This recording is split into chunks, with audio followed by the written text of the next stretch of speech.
This is the Lou Rockwell Show.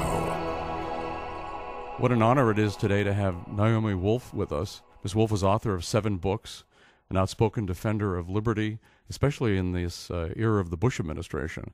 And in her last book, The End of America, she laid out the path to fascism that America's been taking in these most recent years.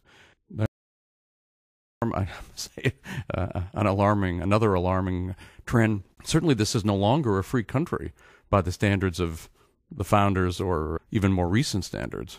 Certainly not by the standards of the founders. And can you educate me a little more, please? Because obviously I guess I'm on a learning curve where I'm discovering that while I was raised kind of on the progressive side just because of where I was born and where I grew up and, you know, my demographic, I think I've been a secret libertarian for many years in many, many ways. Do you have a working definition that you like of libertarian, and can you share it with me? And also, why aren't more conservatives and more libertarians challenging this kind of hijacking of the meaning of Americanness? Well, libertarians in one sense are people who agree with Lord Acton that the highest political virtue is liberty. And it's the view that voluntary society is morally and practically the best form of society, and that the state is, as Murray put it, a gang of thieves writ large. The state is able to do all those things that are illegal and properly illegal for us in private society. It's able to do them and have us think that it's actually in the common good, in the national interest, or the common defense, and all the rest of the words that the government schools teach us early on and the government-connected media tell us about. Another way of putting libertarianism in a nutshell is that the state is not above the moral law. What's wrong for you and me in private life is wrong for the state. So it's wrong for us to steal. They can't call it taxation. It's wrong for us to kidnap. They can't call it the draft. It's wrong, you know, just down the line. Who would disagree with these? I mean, this is such a reasonable set of positions.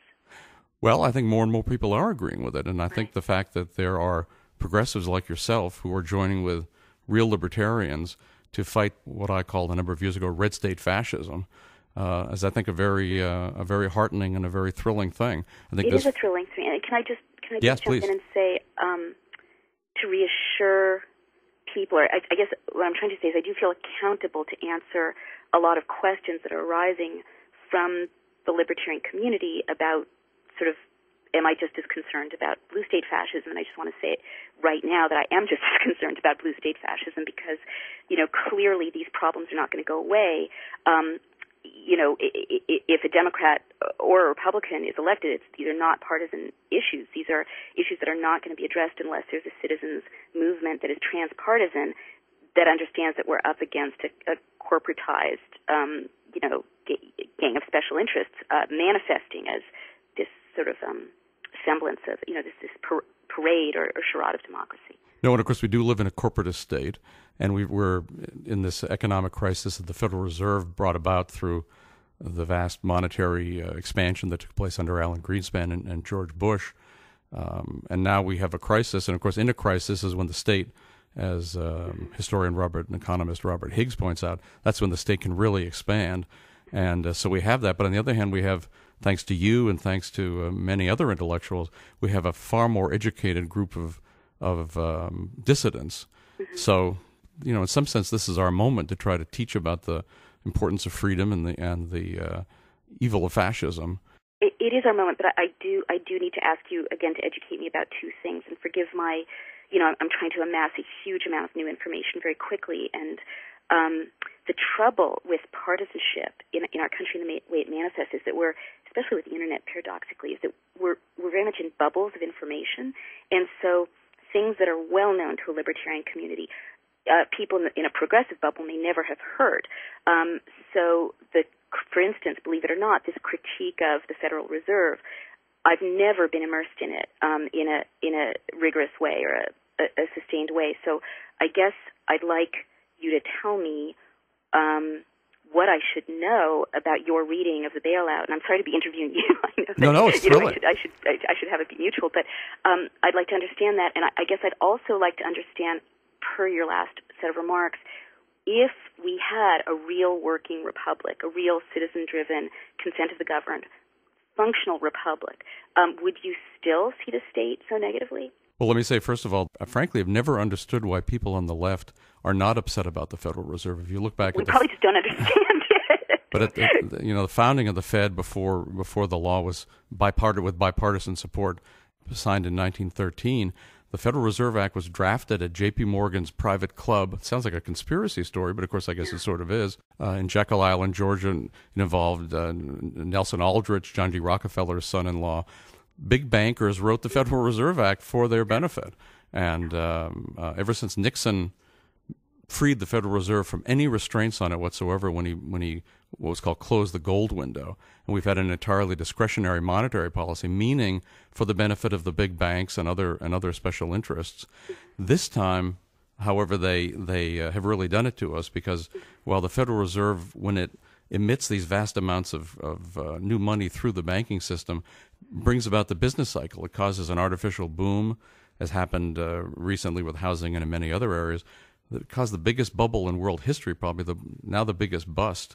Mm-hmm. So the Federal Reserve is a special interest operation that works in league to benefit the government and the big banks and the military-industrial complex and all the bad guys in American society.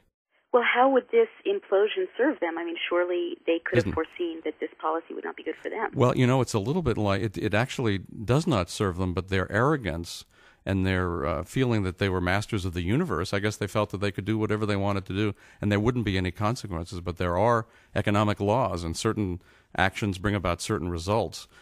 And there's nothing, so no, they did not bring this on deliberately. They're very unhappy about this. They're scared about it. Mm-hmm. And, of course, their response is to rip off every regular American for the big guys on Wall Street and the big banks all over the country, but especially the New York banks, that whole complex, the New York Fed, the New York banks, the big guys on Wall Street. It's like everything else in the government, the Defense Department, so-called, or whatever, it's a ripoff. But yes, if we, from a personal standpoint, if we had a republic of the sort that the framers had drafted, no, of course I would feel less antagonistic towards it. I actually am in favor of the Articles of Confederation, which was a much more libertarian document than the Constitution. But anything that would bring us back towards more limited government, of course, I'd be thrilled by it. But I would never ever be in favor of a monopoly institution that claims the right to use force against you and to take your money and to decide how much of your money they need to do what they want to do, and they have a monopoly. And another way to think about what libertarianism is that it's never justified to use force or the threat of force against the innocent.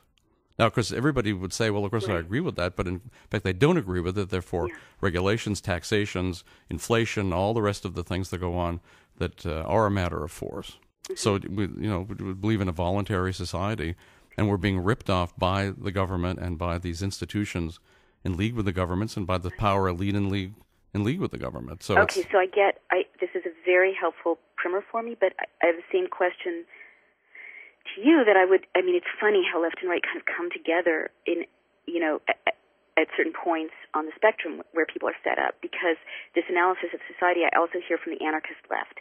And my question to them, or the kind of the post-capitalist left, and my question to them is, well, how do you organize a complex modern state under such idealistic circumstances? And I guess I would put the same question to you.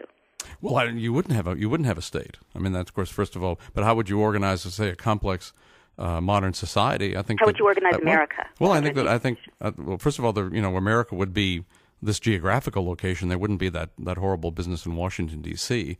And I think that people do indeed organize.